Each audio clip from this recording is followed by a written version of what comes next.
ही discuss करेंगे। इनको generally हम लोग procedural approach, modular approach, structural approach या इम्पेरेटिव प्रोग्रामिंग कहते होते हैं। ठीक है, एक हम लोग डिफरेंट क्वेश्चंस को डिस्कस करते हैं, उसमें कोशिश करते हैं कि हमारे जहाँ पे प्रोसीजर्स इंप्लीमेंट होते हों या जहाँ पे फंक्शंस लगते हों वहाँ पे हम इनका इस्तेमाल करें। इनको as a whole subroutines कहा जाता है। ठीक है, so write a program to input price per item, write a program to input price per item, ठीक है, and purchased quantity for 5 different items.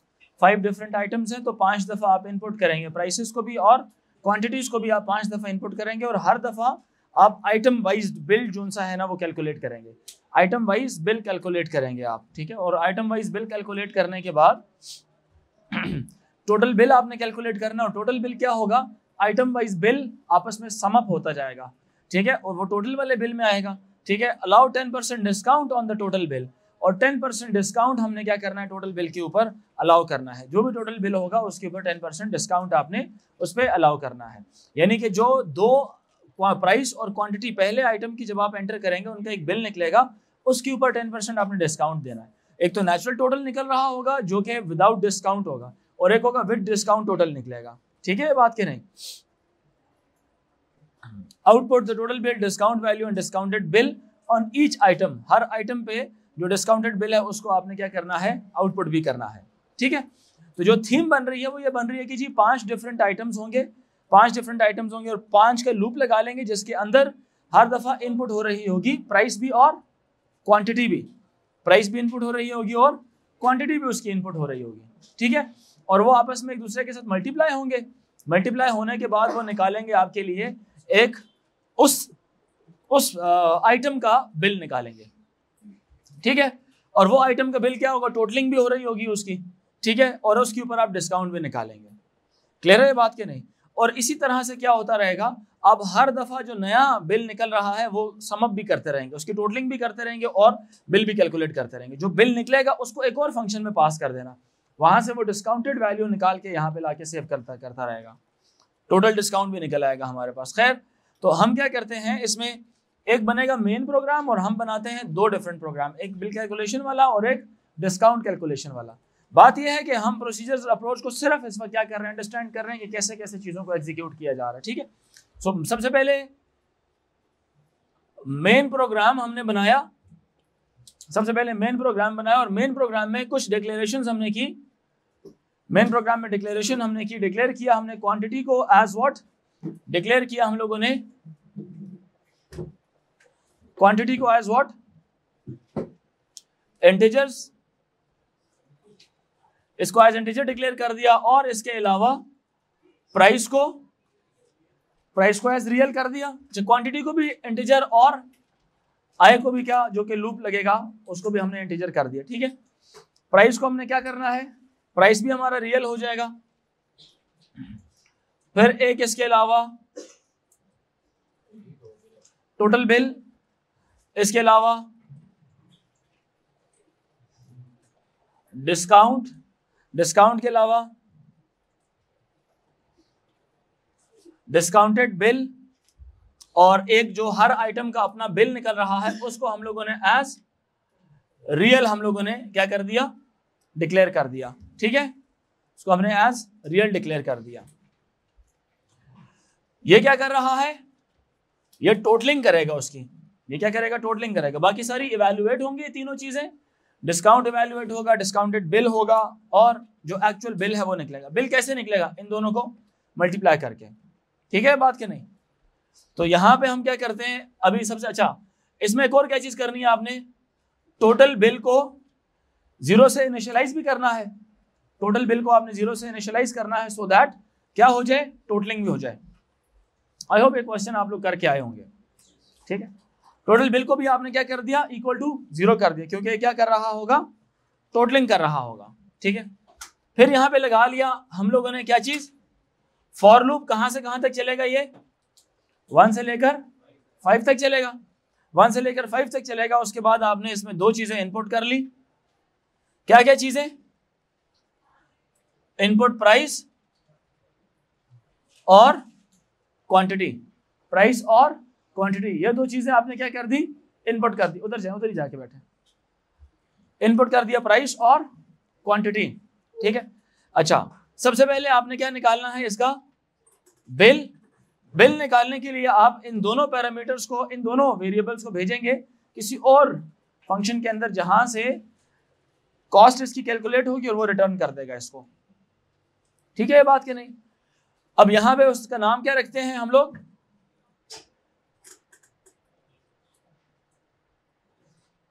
Total bill. और टोटल बिल में हम एज आर्गुमेंट्स क्या क्या चीजें पास कर देते हैं, प्राइस और क्वांटिटी पास कर देते हैं। कैलकुलेशन कौन करेगा प्राइस और क्वांटिटी से टोटल बिल, ये वाला फंक्शन करेगा, और ये फंक्शन इसको वैल्यू क्या कर देगा, रिटर्न कर देगा। बिल में यहाँ पे वैल्यू आ जाएगी, समझ आ रही बात है कि नहीं। और एक अब यही वाली वैल्यू जो इसके पास आएगी, ये हम किसी और फंक्शन को भेजते हैं कि यार बिल आ गया, अब इस पर क्या चीज निकालो, डिस्काउंट निकाल लो। क्या निकाल लो, इस पर डिस्काउंट निकाल लो। समझ आ रही है मेरी बात कि नहीं। वो क्या करेगा, इसके अंदर, इसको अंदर डिस्काउंट निकालेगा। So discount is equals to discount on bill is equals to, argument में क्या पास कर दिया, इसको बिल पास कर दिया। अब ये जो बिल है ये डिस्काउंट निकालेगा, निकाल के किसको रिटर्न कर देगा, वैल्यू, डिस्काउंट को रिटर्न कर देगा, ठीक है बात के नहीं। और जैसे ही डिस्काउंट को रिटर्न करेगा तो अब हम टोटल डिस्काउंट भी निकाल लेते हैं साथ साथ। हाँ, दोनों फंक्शंस हैं, टोटल बिल और डिस्काउंट ऑन बिल, ये भी क्या है, फंक्शंस हैं, ठीक है बात के नहीं। Total bill is equals to total bill plus bill, ये क्या हो रहा है, टोटलिंग भी हो रही है इसकी, आप कनेक्ट कर लें साथ, ठीक है। ये इसलिए होता है क्योंकि जो डिफरेंट वर्ड्स होते हैं उनको आपस में जोड़ना होना तो अंडरस्कोर्स लगाते हैं, ठीक है। और साथ ही हम क्या कर लेंगे यहाँ पे,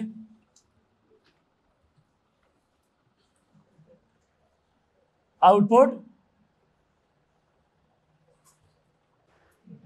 यहां पे P एज रियल कर देते हैं, कोमा Q को इंटीजर कर देते हैं, और ये रिटर्न क्या करेगा हमें, रिटर्न्स रियल। क्यों बच्चों, ये क्या रिटर्न करेगा, रिटर्न्स रियल। ये याद रखें, ये जो पहला पैरामीटर है ये कॉरेस्पॉन्ड कर रहा है किसको, प्राइस को। दूसरा पैरामीटर किसको कॉरेस्पॉन्ड कर रहा है, क्वांटिटी को कॉरेस्पॉन्ड कर रहा है। दूसरा किसको कॉरेस्पॉन्ड कर रहा है, क्वांटिटी को, ठीक है ये बात के नहीं। अब जैसे ही इसके अंदर बात आएगी, अब यहां पर आपने क्या चीज करनी है, प्राइस स्टारिक क्यू मल्टीप्लाई करके आपने यहां पर एक आंसर में सेव करना है, और आंसर को यहां पे क्या कराना है, रिटर्न कराना है, और यहां पे फंक्शन क्या हो जाएगा, एंड फंक्शन हो जाएगा। और यही आंसर यहां पर क्या होना चाहिए, डिक्लेयर आंसर एज रियल, जो कि याद रखें जो वैल्यू आप रिटर्न करते हैं इसकी डेटा टाइप और इन दोनों की डेटा टाइप्स क्या होनी चाहिए। इसीलिए यहां पर आपने क्या लिखा हुआ है, इसको, ये रियल है।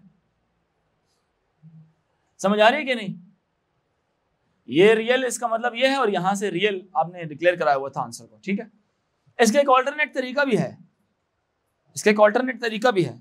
जो ऑल्टरनेट तरीका है वो ये है, अब इस पूरी जगह में आपने क्या किया, आपने आंसर को डिक्लेयर किया, आंसर इवैल्यूएट किया और डायरेक्ट यहां पे रिटर्न आंसर कर दिया। शॉर्ट तरीका इसका ये है,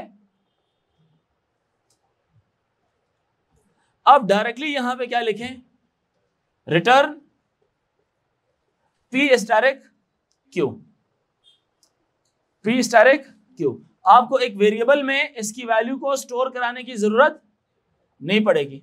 इस वक्त तो आप क्या कर रहे हैं, P मल्टीप्लाई बाय Q की वैल्यू एक वेरिएबल में स्टोर करवा रहे हैं ना, और वो जो वेरिएबल में आपने स्टोर करवाया तो उसको डिक्लेयर करना भी जरूरी था, फिर उसको रिटर्न करना भी जरूरी है।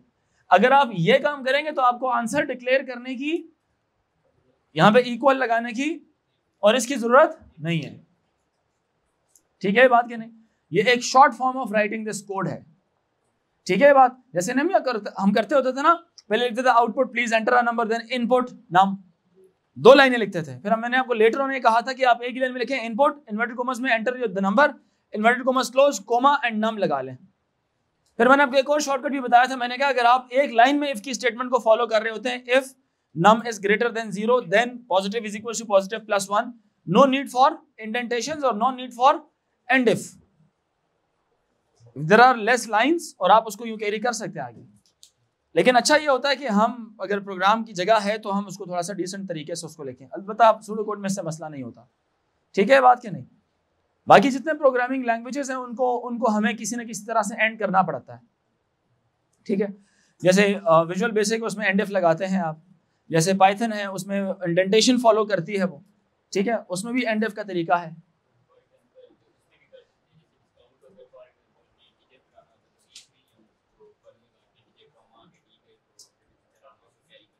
इधर ये हाँ कर ले हैं,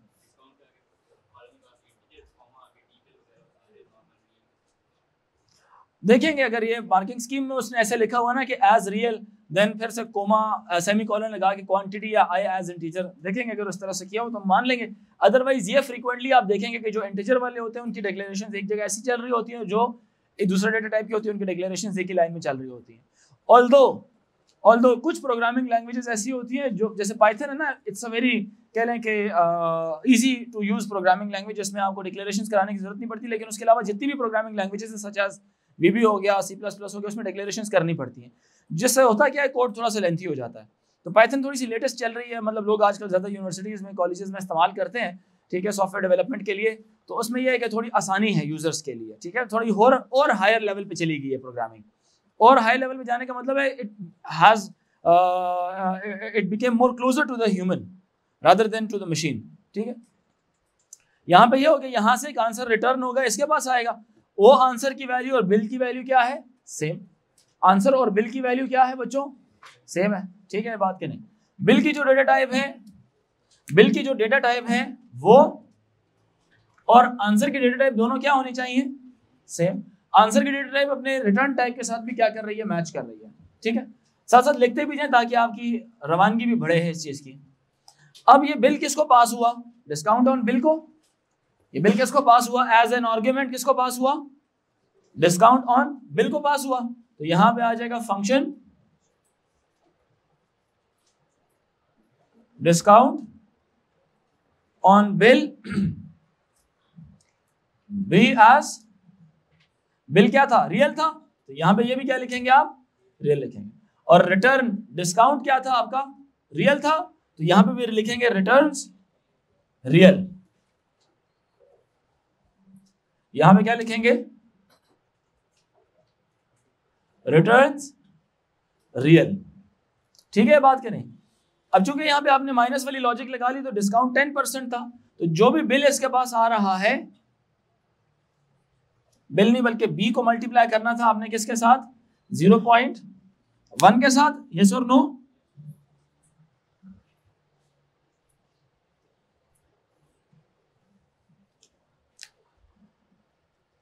मल्टीप्लाई बाय 0.1, और यहां पे आप इसको किसी वेरिएबल में भी स्टोर करवा सकते थे, समझ आ रही है कि नहीं। जैसे मिसाल के तौर पे यहां पे डी कह लें, और लेकिन यहां पे फिर आपको करना पड़ता डिक्लेयर डी एज रियल, और यहां पे क्या करना पड़ता आपको, रिटर्न डी, और यहां पे क्या हो जाता है, ये एंड फंक्शन हो जाता, क्या हो जाता है, ये एंड फंक्शन हो जाता। क्लियर हुई मेरी बात। इसका अल्टरनेटिव क्या था, इसका अल्टरनेटिव क्या है, डायरेक्ट क्या लिख लें, सिर्फ return D, sorry return B multiply by 0.1, b multiplied by 0.1, 10% is in fact multiply by 10 and then divide by 100, ठीक है। 10% is what, 10 divided by 100। Maths के कॉन्सेप्ट कहते हैं 10%। 10% का मतलब होगा 10 पर means divide, cent mean hundreds, तो ये 10 by 100 which is also equal to 0.1। तो बेशक मल्टीप्लाई बाय 10 डिवाइड बाय 100 कर लें या डायरेक्टली मल्टीप्लाई बाय 0.1 कर लें, it will give you the same answer as this D. यहाँ पे डी का जो आंसर है और डिस्काउंट का आंसर क्या है, सेम है। अब ये तो टोटलिंग हो रही है, तो टोटलिंग हो रही है, और बिल किस तरह से निकलेगा, discounted bill is equal to bill minus discount निकलेगा। Discounted bill is equal to bill minus discount निकल आएगा। समझ आ रही है बात कि नहीं? इसमें सिर्फ एक चीज करनी है, यहां पर ये टोटल बिल निकाल रहा है ना, एक टोटल डिस्काउंटेड बिल भी आप निकाल लें। क्या ख्याल है? क्योंकि अभी तो टोटल डिस्काउंटेड बिल हमने नहीं निकाला, हमने सिर्फ क्या निकाला है, हर एक आइटम का डिस्काउंट निकाला है। जैसे नहीं यहां पे हो रहा है, ये तो actual bill without discount, this is discount, this is discounted bill. समझ आ रही है? टोटलिंग किसकी हो रही है, किसकी टोटलिंग हो रही है? ये बिल की। बिल क्या था, एक्चुअल प्राइस, नॉन डिस्काउंटेड, तो टोटल बिल भी क्या होगा, नॉन डिस्काउंटेड बिल होगा, है ना। अभी हमें टेक्निकली एक और चीज भी चाहिए, टोटल डिस्काउंटेड बिल भी चाहिए ना, कि नहीं? टोटल डिस्काउंटेड बिल भी चाहिए, तो टोटल डिस्काउंटेड बिल भी आप निकाल सकते हैं। कहीं कहीं कैलकुलेशन कर लेते हैं, जगह मेरे पास नहीं बची तो हम यहाँ पे कहाँ पे कर लेते हैं, फॉर लूप के बाहर बेसिकली करना चाहिए था हमें, बेसिकली हमें फॉर लूप के बाहर करना चाहिए था। तो हम यहाँ पे मैं लिख देता हूँ, फिर मैं एरो लगा के फिक्स कर दूंगा इसको, ठीक है। टोटल डी बिल कितना होगा, कोई शॉर्ट तरीका बता सकता है? Can anyone tell me the short method mathematically, यानी मैथमेटिकल एक्सप्रेशन क्या होगी टोटल डिस्काउंटेड बिल निकालने की? Total bill multiply by 0.9। तो टोटल डिस्काउंटेड बिल आसान तरीका यह है कि टोटल बिल मल्टीप्लाई बाय 0.9 करके और इसके साथ ही क्या करा दें, आउटपुट करा दें टोटल डी बिल भी। बात समझ आ रही है कि नहीं? और ये जो सा स्टेप है, ये वाला आउटपुट कराने से पहले आपने कराना है, यानी कि ये कहां पे होना चाहिए, फॉर लूप के किधर बच्चों, बाहर। नजर आ रहा है कि नहीं? ये वाला फॉर लूप के बाहर होना चाहिए। टोटल डी बिल आ जाएगा आपके पास, तो यहां पे टोटल बिल भी आप आउटपुट कर देंगे और टोटल डी बिल भी आप आउटपुट कर लेंगे। बाकी आइटम वाइज बिल तो आपने पहले ही क्या कर दिया था, आइटम वाइज बिल तो आपने पहले ही क्या कर दिया था, आउटपुट कर दिया था। डिस्काउंट कितना है और डिस्काउंटेड बिल कितना है। अगर आपने एक्चुअल बिल भी आउटपुट करना है तो वो भी साथ इसके क्या कर ले,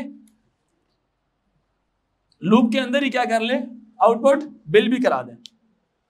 समझ आ रही है? तीनों चीजें, एक्चुअल पैसे, फिर डिस्काउंट और फिर उसका डिस्काउंटेड बिल। ठीक है? किसके लिए? इसके लिए बना सकते हैं, बस वो जगह नहीं थी, मैंने कहा चलो छोड़ो। ठीक है, अभी आप लोग क्या कर रहे हैं, आप लोग एक अप्रोच समझ रहे हैं। प्रोसीजरल प्रोग्रामिंग में फंक्शंस और प्रोसीजर्स को इस्तेमाल करने की अप्रोच क्या होती है। जैसे मैं भी एक और सवाल आपसे पूछता हूं, डेफिनेटली आपने ट्राई किया होगा। Input amount in dollars, calculate the amount in rupees. Calculate the amount in rupees, deduct 5% tax, output the total amount in Pakistani rupees, tax amount and the total amount after deduction, and the total amount after deduction. ये भी आपने क्या करना है, वो करना है।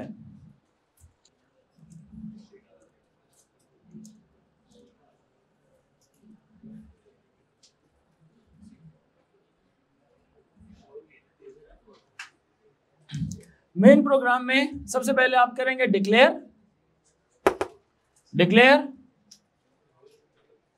Amount. सुन ले जरा, अमाउंट इसको देंगे, उसके बाद एक तो हम डिक्लेयर कर देते हैं टोटल अमाउंट। तीन चीजें आउटपुट करनी है ना, तीन चीजें आउटपुट करनी है ना, और टैक्स एज व्हाट रियल। ठीक है बात के नहीं? ये क्या करेगा, अमाउंट इन डॉलर्स इनपुट करेगा, ये क्या करेगा, टोटल अमाउंट निकालेगा, और ये क्या करेगा, टैक्स निकालेगा। ये क्या करेगा, टैक्स निकालेगा। तो सबसे पहले क्या होगा, यहां पर इनपुट लिया जाएगा यूजर से। यूजर से क्या चीज ली जाएगी, इनपुट लिया जाएगा अमाउंट। ठीक है, जब यूजर से इनपुट अमाउंट ले लिया, अब ये अमाउंट किसको पास हो जाएगी, किसी फंक्शन को पास हो जाएगी, फंक्शन वहां पे इसको डॉलर्स में कन्वर्ट करके वापस दे देगा कि ये आंसर आता है इसका। ठीक है मेरी बात के नहीं, समझ आई ना? अब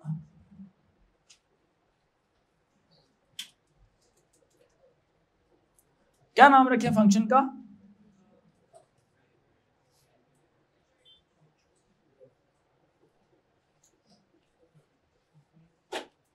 कैलकुलेट रख लेते हैं, ठीक है, कैलकुलेट रख लेते हैं, या किसी ने बच्चे ने बोला कन्वर्ट रख लें सर, तो हम इसको कन्वर्ट रख लेते। चलें, कन्वर्ट में क्या आर्गुमेंट पास किया आपने? अमाउंट। कन्वर्ट में क्या आर्गुमेंट पास कर दिया? अमाउंट। अच्छा एक बात सुनना जरा, ये जाएगा वहां पर पीकेआर में कन्वर्ट करेगा, यहाँ पे किसी एक वेरिएबल में आके क्या कर लेगा? स्टोर कर लेगा। हमारे पास 3 वेरिएबल्स हैं, चाहूं तो चौथा वेरिएबल भी बना सकता हूं, लेकिन चाहूं तो अमाउंट में ही वैल्यू क्या करा सकता हूं? वापस स्टोर करा सकता हूं, क्योंकि राइट साइड वाली वैल्यू जाएगी कहीं पे, सॉल्व होके आएगी और दोबारा किस में आके सेव हो जाएगी। यानी कि मेरा कहने का मतलब यह है कि चाहूं तो क्या कर सकता हूं? बंद करें इसको। चाहूं तो एक नया वेरिएबल भी बना सकता हूं जिसमें अमाउंट इन पीकेआर आके क्या हो जाए? सेव हो जाए। लेकिन ये वाला वेरिएबल भी हमारा इनपुट करने के बाद किसी काम का नहीं है, तो मैंने सोचा कि क्यों ना इसको इस्तेमाल कर लिया जाए। क्या ख्याल है? क्योंकि जब इनपुट कर लिया तो ये तो किसी काम का नहीं होगा ना, समझ आ रही मेरी बात है? तो किसी काम का नहीं है, तो हमने सोचा कि इसी को इस्तेमाल कर लें। अदरवाइज आप एक और वेरिएबल भी यहाँ पे बना सकते थे, यानी डिक्लेयर करते अमाउंट, ये डॉलर्स में है, अमाउंट इन पीकेआर, यहाँ पे डॉलर वाली अमाउंट जाती है, कन्वर्ट करके उसको पीकेआर में रिटर्न कर देता। ये तो वेरिएबल है, इसमें तो जैसी मर्जी वैल्यू आ जाए। इसलिए ये क्या कर रहा है, मैंने क्या कहा, मैंने कहा चलो इसी वेरिएबल को इस्तेमाल कर लेते हैं। लॉजिकली कर सकते हैं, जैसे नहीं होता count is equal to count plus 1, तो राइट साइड पे काउंट प्लस 1 हो रहा होता है, नया आंसर आता है, वो दोबारा किस में आके सेव हो जाता है? काउंट में आके सेव हो जाता है। नया वेरिएबल दोबारा किस में सेव होता है? काउंट में आके सेव हो जाता है। तो ये भी सेम वही वाली काम कर रहा है कि यहाँ पर अमाउंट क्या हो रही है, किसी और फंक्शन में जा रही है, वहां पे इसमें मैनिपुलेशन हो रही है, चेंज हो रही है, फिर आके अमाउंट के अंदर दोबारा आके स्टोर हो जाता है। लेकिन इस वक्त ये वाली अमाउंट किस में होगी? इन डॉलर, और ये वाली किस में होगी? इन पीकेआर। ये वाली अमाउंट किस में होगी? अब पीकेआर में होगी। ठीक है, बात क्या नहीं? अच्छा, ये अमाउंट इधर आ गई, समझ आई? अमाउंट किस में आई? पीकेआर में आ गई। अब इसमें क्या निकालना आपने? टैक्स कन्वर्जन, टैक्स रेट निकालना आपने। ठीक है, बात क्या नहीं कि टैक्स कितना आएगा? टैक्स कैलकुलेट का फंक्शन में क्या पास कर दिया आपने? अब ये वाला अमाउंट कौन सा वाला है? पीकेआर वाला पास हुआ है या डॉलर वाला पास हुआ है? पीकेआर वाला, क्योंकि लेटेस्ट अमाउंट में क्या वैल्यू पड़ी हुई है? पीकेआर वाली पड़ी है। यहां पे थी कौन सी वाली वैल्यू थी? डॉलर में, ये होगी पीकेआर में, ये किस में पास होगी? पीकेआर में। समझ आई? ये क्या चीज निकाल के दे देगा इसको? टैक्स निकाल के दे देगा। क्या दे देगा? टैक्स दे देगा। खड़े हो जो पीछे, क्या दे देगा? ये टैक्स दे देगा। समझ आई मेरी बात क्या नहीं? अच्छा, यहां से जब अमाउंट इसके पास जाएगी, वो इसका 5% निकाल के टैक्स को दे देगा। समझ आ रही है? आप यही काम एक और भी काम कर सकते हैं, समझ आ रही कि नहीं? आफ्टर रिटर्निंग, मतलब क्या नाम है, after deduction of the tax कितनी अमाउंट बनती है? After deduction of the tax कितनी अमाउंट बनती है? बात समझ आ रही है कि नहीं? क्लियर हुआ? तो ये क्या हो जाएगा? अमाउंट आफ्टर डिडक्शन, नाम रख के इसको भी क्या पास कर दिया आपने? अमाउंट पास कर दी। अच्छा, इसको अमाउंट भी नहीं पास करनी, इसको दो चीजें पास करते हैं, अमाउंट भी पास कर देते हैं और इसको टैक्स भी पास कर देते हैं। और टैक्स कौन से वाला है? ये वाला वेरिएबल है। टैक्स कौन सा वेरिएबल है? ये वाला। इसके पास आ जाएगी कौन सा वाला वेरिएबल? T dot amount. क्या आ जाएगा? T dot amount. और यहां पर इन सारों को आउटपुट कर लें।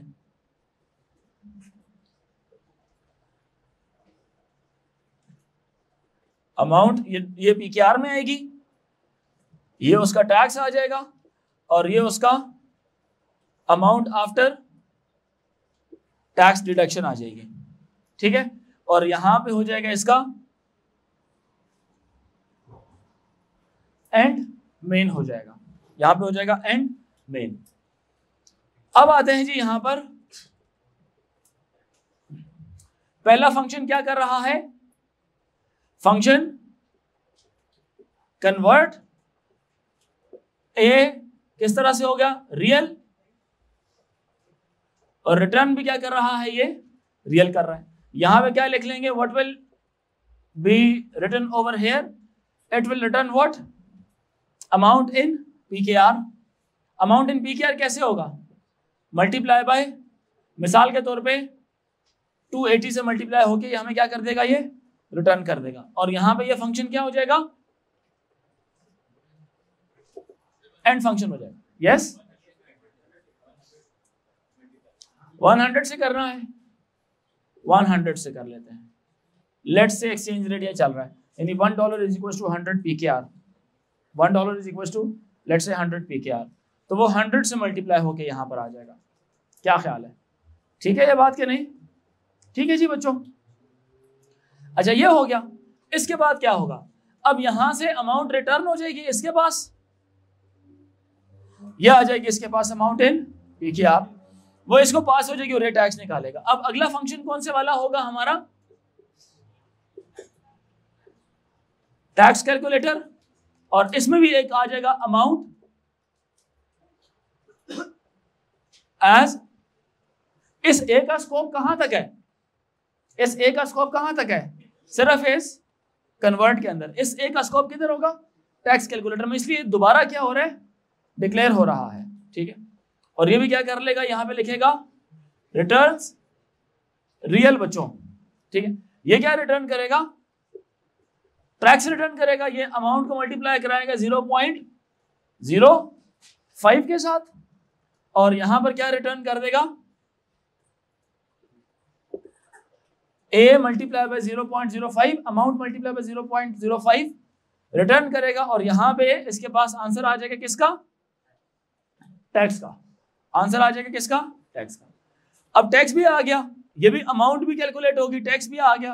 अब अमाउंट आफ्टर टैक्स डिडक्शन, हमने क्या पास कर दिया, एक फंक्शन को, अब दूसरे फंक्शन को कितने पैरामीटर्स पास किए, 2 पैरामीटर्स पास किए, जिसमें अमाउंट पड़ी होगी पीकेआर में भी, और एक उसका अमाउंट पड़ी होगी कौन सी वाली, टैक्स वाली। अब मैंने जस्ट क्या करना है, पीकेआर में से टैक्स माइनस करके जो आंसर आएगा वो अमाउंट आफ्टर टैक्स डिडक्शन होगी, और वही वैल्यू में रिटर्न कर दूंगा मैं।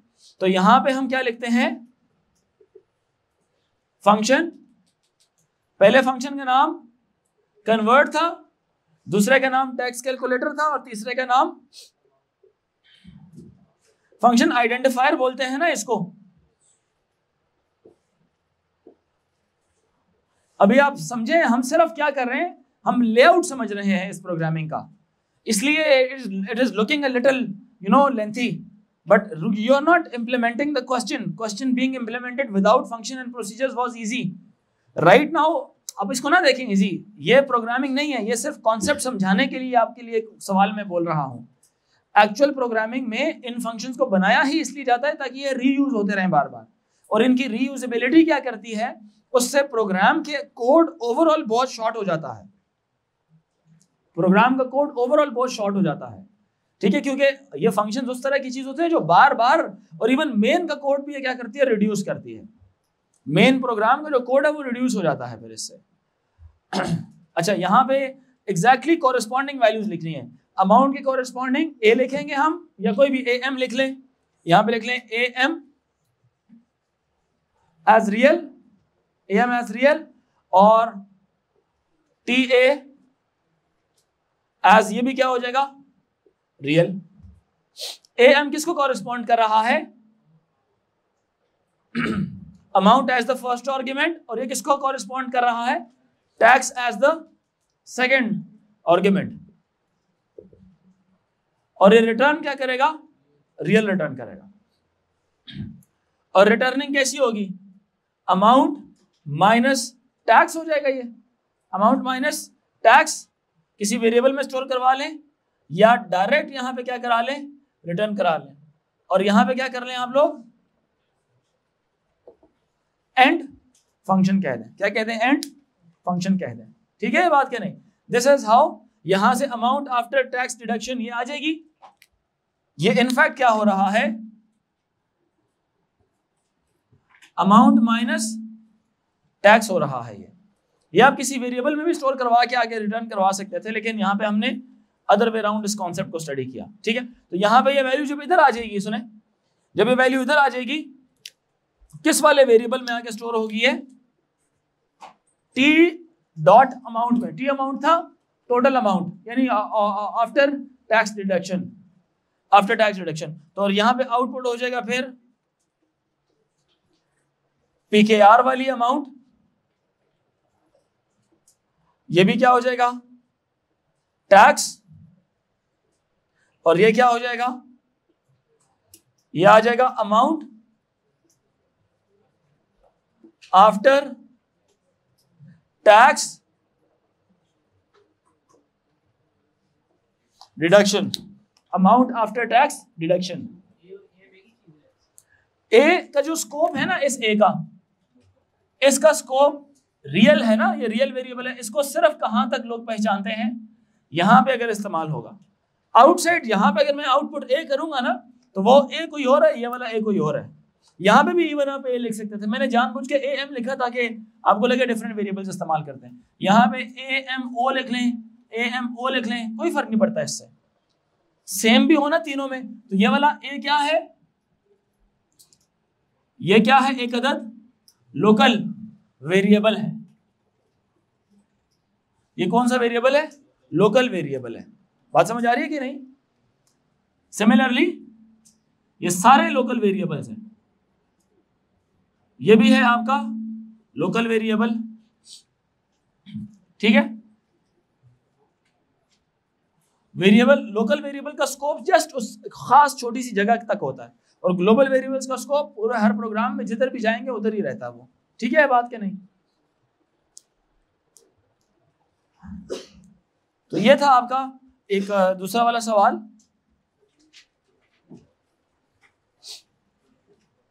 सैलरी कैलकुलेटर भी आप कर लेंगे। लेट्स से एक सवाल है मेरे जहन में, सवाल ये है कि जी write a program to input basic salary of a person. Input क्या करनी? Basic salary of a person. Calculate and print take home salary on the basis of the following calculation. Add rent allowance of 25% to the basic salary. Add medical allowance of 15% to the basic salary. Deduct 5% tax from the salary, from the basic salary. ठीक है, 5% tax deduct भी करना है उसमें से। ठीक है, and output क्या करना है? टेक होम सैलरी आउटपुट करनी है। अब एक चीज इनपुट करनी है और 15% उसका मेडिकल अलाउंस ऐड करना है और 25% उसका रेंट अलाउंस ऐड करना है। तो टोटल बिल्कुल मिला के कितना हो जाएगा? ये 40%। 5% उसकी बेसिक सैलरी का टैक्स भी होगा, तो 5% उसमें से क्या हो जाएगा? माइनस में। तो ओवरऑल 35% उसको एडिशनल ऐड मिलेगा। समझ आ रही है कि नहीं? तो उसको आप मल्टीप्लाई करेंगे किस चीज के साथ? टेक होम सैलरी क्या होगी? Basic salary multiply by 1.35, 35% extra मिलेगा ना। बेसिक सैलरी तो मिलेगी जो कि 100% थी ना, 35% of the basic salary will be additionally given to him. वो क्या होगा? एडिशनली उसको दिया जाएगा। बात समझ आ रही है कि नहीं? This is how things will what happen. समझ आ रही है? इसको किया आप लोगों ने? इसको भी हम लोग कर सकते हैं। मेन प्रोग्राम बनाएंगे, एरर चेक लगाया, basis must be greater then 0। ठीक है, बेसिक को पास किया एज, और फंक्शन का नाम क्या है? सैलरी में। सैलरी में आया बी, यहां पे आ गया as a parameter corresponding value के साथ। ठीक है, और ये रिटर्न करा रहा है क्या? रियल। यहां पे उसने कह दिया temp as real, temp is equal to B multiply by 1.35। Total salary उसने निकाल ली टेम्प के अंदर, और टेम्प यहां से रिटर्न हुआ, और वैल्यू किसको मिल गई? टेक होम को। और यहाँ पे टेक होम इसने क्या कर दिया? आउटपुट कर लिया। किस किस का इस तरह से प्रोग्राम बना हुआ है? किस किस की लॉजिक सेम है? हाथ खड़ा करें। ये भी ठीक है और आपकी भी ठीक है, वो भी ठीक है। मानो यहाँ पे क्या हो रहा है?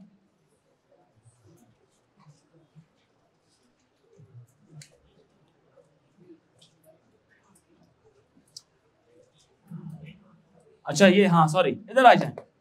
यहाँ पे एप्पल्स है, एप्पल्स एज इंटीजर डिक्लेयर हुआ हुआ है, बॉक्सेस एज इंटीजर हुआ हुआ है। Enter the quantity of apples, apples उसने एंटर किया, apples must be greater than equal to 0। Apple to box, apples as an argument pass हुआ इसमें, girls and boys apples an argument क्या हुआ इसमें, पास हो गया। और उसके बाद किधर आया, एप्पल्स टू बॉक्स वाला फंक्शन ये वाला है, value corresponding to the apples. यहां से क्या हुआ, वो बॉक्सेस एज इंटीजर करके उसने क्या कर दिया, मॉड 8 निकाला बॉक्सेस के लिए। बॉक्सेस के लिए मॉड 8 तो नहीं होगा, डिव नहीं होना चाहिए था, हैं? मॉड की जगह क्या होना चाहिए था, यहां पर डिव होना चाहिए था, और इंट की जरूरत नहीं थी, इंट की जरूरत नहीं थी, और यहां पे लगना था कोमा। यहां से ये किसने किया था, मिडिल वाला, ये गलती हो गई थी। रिटर्न बॉक्सेस हो गया, बॉक्सेस यहां से आया किसके पास, इसके पास। आपके वेरिएबल सेम है, वेरिएबल डिफरेंट बनाए, ठीक है। बॉक्सेस इधर आ गया, यहां पे क्या हुआ, व्हाट इज दिस, हाँ अच्छा, ये एप्पल्स हो गया, एप्पल्स -8 मल्टीप्लाई बाय बॉक्सेस, ठीक है। ये आपके कौन से एप्पल्स रह गए, रिमेनिंग एप्पल्स रह गए। ये कौन से वाले एप्पल्स रह गए आपके पास, ये एप्पल्स में डाल रहे हो आप फिर से, हैं? चलो ठीक है, सही है। ये वो रिमेनिंग एप्पल्स रह गए। टोटल एप्पल्स में से 8 मल्टीप्लाई बाय बॉक्सेस आप मल्टीप्लाई करके ना, हर बॉक्स में 8 एप्पल्स है तो 8 मल्टीप्लाई बाय बॉक्सेस करके जो रिमेनिंग एप्पल्स हैं, ये वो एक ही वेरिएबल का सहारा ले रहा है, ये वाला है ना, यही लॉजिक लगा रहे हो ना। ये एक ही वेरिएबल में दोनों चीजें हैंडल कर रहा था, जैसे हम लोग पहले अमाउंट के साथ कर रहे थे। The number of boxes required, boxes, ठीक है। The number of apples unpacked, ये भी ठीक है, लॉजिकली ठीक है, प्रोग्राम लॉजिकली चलेगा। इसमें लॉजिकली किसी को एरर नजर आ रहा है, लॉजिकली इसमें कोई एरर है, फिलहाल इसमें लॉजिकली एरर